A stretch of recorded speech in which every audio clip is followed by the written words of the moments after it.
ஆத்ம நண்பர்கள் அனைவருக்கும் அன்பான வணக்கம்.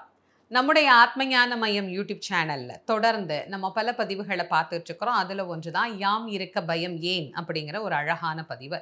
இந்த யாம் இருக்க பயம் ஏன்ல இன்னைக்கு நம்ம பார்க்க போறது திருச்செந்தூர்ல மிக உயரமா எங்கிருந்து பார்த்தாலும் தெரியக்கூடிய அழகான ராஜகோபுரத்தை திருப்பணி பண்ணவங்க யாரு?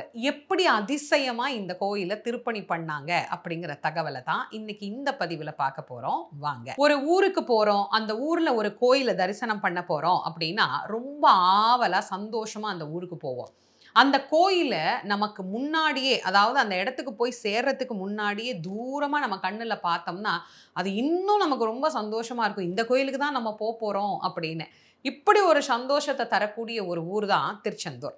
எத்தனை முறை அந்த முருகன பார்த்தாலும், எவ்வளவு நேரம் அந்த முருகனுக்கு முன்னாடியே உட்கார்ந்திருந்து, அவன ரசிச்சு, ரசிச்சு, ரசிச்சு, ரசிச்சு நாம கும்பிட்டாலும், அடுத்ததா அந்த திருச்செந்தூருக்கு நம்ம போறபோது, அந்த ரோட்ல அப்படி வரும்போதே இடது பக்கத்துல நீங்க பார்த்தீங்கன்னா, திருக்கோயில இங்கிருந்து பார்க்கலாம் அப்படின்ற அந்த ஒரு சின்ன போர்டு ஒண்ணு இருக்கும். அங்கிருந்து நீங்க அப்படி பார்த்தா நேரா ஒரு பெரிய கோபுரம் தெரியும். அந்த கோபுரத்த பார்த்த உடனேயே நம்ம மனசுக்குள்ள அப்படியே கண்ணுக்கு முன்னாடி முருகன் வந்துருவார். அப்படி ஒரு அனுபவம் தான் ஒவ்வொரு முறையும் திருச்செந்தூர் போம்போது எனக்கு மட்டும் இல்ல, உங்களுக்கும் கண்டிப்பா ஏற்பட்டிருக்கும். கோயிலுக்கு போய் முருகன தான் பார்க்க போறோம். ஆனாலும் அந்த கோபுரத்த பார்த்த உடனேயே நமக்கு என்னவோ முருகனையே பார்த்துட்ட மாதிரி அப்படி ஒரு சந்தோஷம், அவ்வளோ ஒரு மகிழ்ச்சி. கடல் கரையில அமைந்திருக்கக்கூடிய ஒரு கோயில். கடலுக்கு பக்கத்துல ஒரு கோயில் அமைக்கிறது, அதுவும் இவ்வளவு பக்கமா ஒரு கோயில் அமைக்கிறது அப்படிங்கிறதே, நீங்க கட்டிட அடிப்படையில பார்த்தீங்கன்னா, ரொம்ப ரொம்ப அசாதாரணமான ஒரு செயல். அதையும் தாண்டி இவ்வளவு பெரிய ராஜகோபுரத்தை இங்க அமைச்சிருக்கிறாங்க அப்படின்னா, அது எப்படி சாத்தியம்? யாரால் அது சாத்தியம்? எல்லாம் முருகன் அருளால் மட்டுமே சாத்தியம். அந்த முருகனுடைய அருள் எவ்வாறு, எவ்வளவு அதிசயங்களை இதற்கு நிகழ்த்தி இருக்கிறார் அப்படிங்கிறதுக்கு உதாரணமா, இந்த ஆலயத்துக்கு திருப்பணி செய்த 5 பேரை பத்தி தான் இன்னைக்கு நான் உங்களுக்கு சொல்ல போறேன்.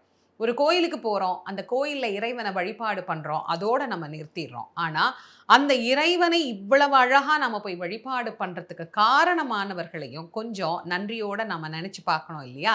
அப்படி இந்த அழகான ஆலயத்தை நமக்கு இன்னைக்கு நம்ம இவ்வளோ அழகா பார்க்குற இவ்வளோ பெரிய ராஜகோபுரத்தை இதெல்லாம் நமக்கு செஞ்சு கொடுத்த அந்த 5 பேர் யாரு அப்படிங்கிறத தெரிஞ்சுக்கலாமா?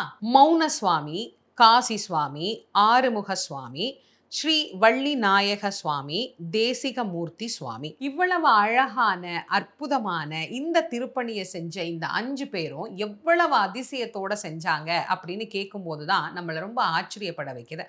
ஒவ்வொருவரும் சாதுக்கள், சந்நியாசிகள். ஒன்றும் பெரிய பெரிய ராஜாக்கள் எல்லாம் கிடையவே கிடையாது. சாதாரணமான அந்த சந்நியாசிகளுக்கு முருகன் எவ்வளவு ஆற்றலை கொடுத்துருக்கிறாருன்னு பாருங்க. ஆங்காங்கே ஆங்காங்கே ஆங்காங்கே பக்தர்கள் கொடுக்கறதெல்லாம் வாங்கிட்டு வந்து இந்த திருப்பணி செஞ்சுட்டு இருக்கிறாங்க. கோபுரம் எவ்வளவு உயரம் தெரியுமா? சுமார் 137 அடி உயரம் இந்த கோபுரம். 9 நிலை ராஜகோபுரம். அப்பன்னா எவ்வளோ வேலை இருக்கும், எவ்வளோ பொருட்செலவாகும்னு யோசிச்சு பாருங்க. கடலுக்கு மிக அருகாமையில இவ்வளோ உயரமா கட்டணும்னா எவ்வளவு ஆழமாக அதற்கு அஸ்திவாரம் அமைச்சிருக்கணும். அப்படி பிரம்மாண்டமா இதை கட்டிட்டு இருக்கிறாங்க. ஒரு கட்டத்துல கையில பொருளே இல்லை. என்ன செய்யறது அப்படின்னு யோசிக்கும் போது இந்த 5 பேர்ல தேசிக சுவாமிகள் என்ன பண்றாரு? பன்னீர் இலையில விபூதியை வச்சு முருகப்பெருமான பிரார்த்தனை பண்ணி, முருகா என்ன பண்றதுன்னே எனக்கு தெரியல, நீ தான் வழிகாட்டணும் அப்படின்னு சொன்ன உடனே முருகப்பெருமான் அவருக்கு ஒன்று சொல்றார். அதையும் அவரும் செய்கிறார். அந்த வேலை செஞ்ச எல்லாரும் சம்பளம்னு நிற்கிறாங்க. இவர் என்ன பண்றாரு? பன்னீர் இலையில விபூதியை வச்சு அந்த விபூதியை அவங்க கையில கொடுத்து, பிள்ளையாரை தாண்டி நீ போய் திறந்து பாரு, உனக்கான சம்பளம் இருக்கும்னு சொல்லி அனுப்பிச்சுடுறாருங்க. அவங்களும் எல்லாரும் அதை கையில வாங்கிட்டு போய் விநாயகர் சன்னதி தாண்டின உடனே அதை திறந்து பார்த்தா, அன்னன்னைக்கு அவங்க என்ன வேலை செஞ்சாங்களோ அந்த வேலைக்கு ஏற்ற ஊதியம் அதில் அமைந்திருக்குது. பன்னீர் இலை விபூதிக்கு எப்படி ஒரு மகத்துவம் இருக்கு அப்படின்னு யோசிச்சு பாருங்க. இப்பதான் நிறைய பேருக்கு பன்னீர் இலை விபூதி திருச்செந்தூர்ல கொடுக்குறாங்களா அப்படின்னு கேட்க ஆரம்பிச்சிருக்கிறாங்க. பன்னீர் இலையில தரக்கூடிய இந்த விபூதி நோய்களை நீக்கக்கூடியது அப்படின்னு ஆதிசங்கரரே அனுபவித்து அதை நமக்கு பதிவும் செய்திருக்கின்றார். நோய்களை நீக்க வல்ல அற்புதமான ஆற்றல் நிறைந்த சக்தி திருநீருக்கு உண்டு. அந்த திருநீரு முருகப்பெருமானினுடைய அருளை பெற்ற அற்புதமான அந்த பன்னீர் இலையில வைத்து தருகின்ற போது அதிவிசேஷமாக செயல்படுகின்றது. அந்த அதிவிசேஷமான பன்னீர் இலை விபூதி நோயை மட்டுமல்ல, அங்கே வேலை செய்தவர்களினுடைய வறுமையையும் போக்கி இருக்கு அப்படின்னு நினைக்கும் போது ரொம்ப ஆச்சரியமா இருக்கு. அப்படி ஒவ்வொரு நாளும் அவர் என்ன பண்றாரு, வேலை செஞ்சு முடிச்சவங்களுக்கு இந்த பன்னீர் இலை விபூதியை கொடுத்து அனுப்பிச்சிடுறார். அவங்களும் அவங்க என்ன வேலை செஞ்சாங்களோ அதற்கு உண்டான கூலி அவங்களுக்கு கிடைச்சிருது. இப்படியே அவர் என்ன பண்றாரு, 6 நிலை வரைக்கும் கோபுரங்களை கட்டிடுறாங்க. 6வது நிலைக்கு மேல இந்த அதிசயம் நடக்கல. ஒரு நாள் கொடுத்து அனுப்புறாரு. அங்க போய் பார்த்தா பன்னீர் இலை விபூதி விபூதியாகவே இருக்கு. அது பொருளா மாறல. என்ன பண்றது அப்படின்னு அவங்களுக்கும் தெரியல. அப்ப இந்த தேசிக சுவாமி என்ன பண்றார், முருகன்கிட்டயே திரும்ப சொல்றார், முருகா, இவ்வளவு நாள் நடந்த அதிசயம் இப்ப ஏன் நடக்கல? இப்ப எங்களுக்கு பொருள் வேணுமே. 6 நிலை தானே முடிஞ்சிருக்கு, இன்னும் 3 நிலை பாக்கி இருக்கே. எங்களுக்கு பொருள் வேணுமே, நாங்க என்ன செய்யறது? எங்களுக்கு பொருளை எப்படி கொடுப்ப? நீ தான் கொடுக்கணும் அப்படின்னு முருகனிடத்திலே விண்ணப்பமாக வைக்கிறார். அப்போ முருகப்பெருமான் அவருக்கு சொல்றாரு, பக்கத்துல காயல்பட்டினம்னு ஒரு ஊர் இருக்கா, அங்க சீதக்காதி வள்ளல் அப்படின்னு ஒரு வள்ளல் இருக்கிறார். அந்த வள்ளல்கிட்ட போய் பொருள் கேளு, அவர் கொடுப்பாரு. அதை கொண்டு வந்து வச்சு நீங்க கோயிலை கட்டி முடிங்க, கோபுரம் கட்டி முடிங்க அப்படின்னு சொல்லிடுறார்.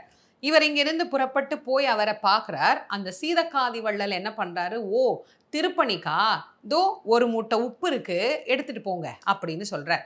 அவங்க நாங்கள் பொருளை கேட்டு வந்தா இப்படி உப்பை கொடுக்குறீங்களே அப்படின்னா, அவர் சொன்னார், இது இங்கே தான் உப்பு, ஆனால் நீங்கள் திருச்செந்தூருக்கு போய் எடுத்து பாருங்க, அப்போ தெரியும் இது என்ன அப்படின்னு சொல்லி அனுப்புகிறார். அவங்களும் அங்கே இருந்து அந்த ஒரு மூட்டை உப்பை எடுத்துக்கிட்டு நேராக புறப்பட்டு திருச்செந்தூருக்கு வந்து பார்த்தா அவை எல்லாம் தங்கக்காசுகளாக இருந்ததாமா. அந்த பொற்காசுகளை வைத்து தான் அற்புதமான அழகான இந்த கோபுரத்தை கட்டி முடிச்சு இந்த ஆலயத்தை திருப்பணி செய்தார்கள் இந்த ஐவரும் அப்படின்னு நினைக்கும் போது எவ்வளவு ஆச்சரியமாக நமக்கு இருக்கு. கொஞ்சம் யோசிச்சு பாருங்க, இது எவ்வளவு அதிசயம் அப்படிங்கறது நம்மளால உணர முடியுது. இந்த ஐவரில் மூவரினுடைய சமாதி கடற்கரைக்கு பக்கத்திலேயே மூவர் சமாதி அப்படின்னு அமைஞ்சிருக்கு. அது நிறைய பேருக்கு தெரியும்.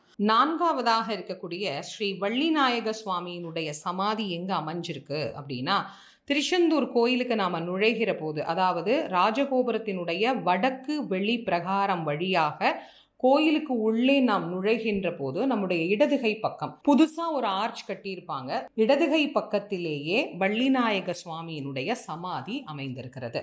5வதா சொன்ன தேசிகமூர்த்தி சுவாமிகளினுடைய சமாதி திருச்செந்தூர்ல இருந்து திருநெல்வேலி சாலையில ஸ்ரீவைகுண்டம் போறதுக்கு முன்னாடி ஆழ்வார் திருநகரி அப்படின்னு ஒரு ஊர் இருக்கு. அங்கிருந்து ஆழ்வார் தோப்பு அப்படிங்கிற இடத்துக்கு போனோம். அந்த ஊர்ல தாமிரபரணி ஆற்றங்கரையில் இருக்கக்கூடிய காந்தீஸ்வரம் சிவன் ஆலயத்திற்கு பின்புறமாக இவருடைய சமாதி அமைந்திருக்கிறது. நாம ஒவ்வொரு முறையும் திருச்செந்தூர் கோயிலுக்கு போகும்போது இந்த சாதுக்களை, இந்த சந்நியாசிகளை நாம் கண்டிப்பாக நினைவு கூறணும். ஒரு ராஜாதான் கோயில் கட்ட முடியும், ஒரு பெரிய பணம் படைத்த செல்வந்தரால மட்டும்தான் திருப்பணி செய்ய முடியும் அப்படிங்கிறது கிடையாது. சாதாரணமான ஒரு சாதுக்கள் எப்படி முருகப்பெருமானுடைய அருளால் இவ்வளவு பெரிய திருப்பணியை செஞ்சிருக்கிறாங்க அப்படின்னு யோசிச்சு பாருங்க. அப்போ முருகன் அருளால் எது வேண்டுமானாலும் நடக்கும். நாம திருப்பணி செய்யணும் அப்படின்னு நினைச்சாலே போதும், முருகப்பெருமான் அதற்குண்டான ஆற்றலை நமக்கு நிச்சயமாக தருவார். இந்த அழகான பதிவு பலருக்கும் தெரியாத தகவலா இருக்கும் அப்படின்னு நான் நம்புறேன். மூவரை பற்றி அநேகமா நிறைய பேருக்கு தெரிஞ்சிருக்கும். மற்ற 2 பேரு சிலருக்கு புதிய தகவலா இருக்கும், சில பேருக்கு தெரிந்த தகவலா இருக்கும். இந்த தகவலை உங்களுடைய நண்பர்கள், உற்றார் உறவினர்களோட பகிர்ந்து கொள்ளுங்க. இனி இந்த கோபுரத்தை பார்க்கும்போது கண்டிப்பா இவங்களுடைய ஞாபகம் நமக்கு நிச்சயமாக வரும். பன்னீரிலை விபூதி பிரசாதத்தை பார்க்கும்போதும் அதனுடைய சிறப்பு எப்படி, எவ்வளவு உயர்ந்தது அப்படிங்கிறதும் நமக்கு ஞாபகம் வரும். நம்முடைய ஆத்மஞான மையம் யூடியூப் சேனலை இது வரைக்கும் நீங்க சப்ஸ்கிரைப் பண்ணலைன்னா பண்ணிக்கோங்க. மீண்டும் மற்றும் ஒரு சிறப்பான யாம் இருக்க பயம் ஏன் பகுதியில் உங்கள் அனைவரையும் சந்திக்கும் வரை உங்கள் அனைவருக்கும் நன்றியும் வணக்கமும் கூறி விடைபெறுவது திருமுருக வள்ளல் வாரியார் சுவாமிகளின் மாணவி தேசமங்கேற்கரசி. நன்றி, வணக்கம்.